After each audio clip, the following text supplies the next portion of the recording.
Hi, I'm State Representative Ross Hunter. I represent the 48th Legislative District in Bellevue, Redmond, Kirkland, the Points communities, and a little bit of Issaquah. And I'm here for my video update, and I have my page here this week. There's a page program here in the legislature, and this week I'm so excited to have my daughter Emily here paging for us. She'll be here all week, delivering documents for legislators, sitting in on committee hearings, and really learning how state government works. We'll say hello, Emily? Hi. Hi. So Emily's here, and she's really learned a lot, I think, this week. And one of the things that they do is they work on writing their own bills. So Emily, could you tell us about the bill that you guys are working on? Well, my partner and I are writing a bill about making vaccinations mandatory because in Washington we have the lowest rate of, one of the lowest rates of immunization in the United States, and with that the rates of contagion go up, which is not a good thing. So how's your bill going to work?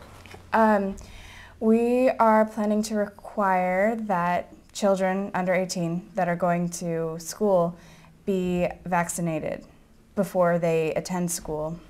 And in the past you can decline because of religious reasons and philosophical reasons.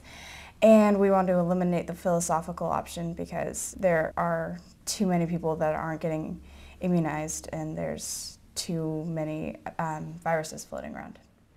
So this is a pretty interesting issue that they're taking on. All the pages are responsible for drafting their own bill, and they have at the end of the week they'll do an experience with the pages to work through all of the bills, and they have their own hearings and their own committees, and some bills pass and some bills don't pass.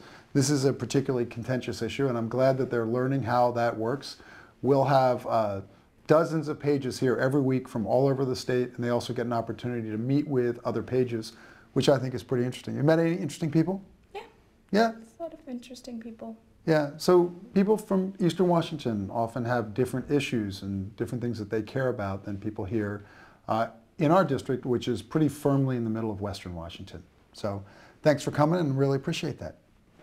So I'd also like to talk about some of the bills that I'm working on that are more likely to wind up in the Revised Code of Washington than the bills that our pages work on in Page School. And as the chairman of the Revenue Committee, the Finance Committee, which is responsible for tax policy, one of the things that I need to do is make sure that our counties, which are really agents of the state government and do a lot of important things like public health, have a revenue stream that really works for them. King County, as usual, is special in this because it's so much larger and more complicated than the other counties. And we're trying to put together a package that addresses their quite legitimate concerns about structural revenue, but also tries to deal with some of the problems, the structural problems that cause their budget deficits. One of which is the fact that we have a lot of areas inside the urban growth boundary that are not part of cities. Our growth management plans for the last 2 decades have been that all of the areas inside the urban growth boundary would be part of cities. Because they're not, there is a subsidy from the rest of the county that pays for the urban levels of service that those guys get, but they don't pay the taxes to do it. So we're subsidizing parts of the county. This is at least 1/3 of the county's budget problem.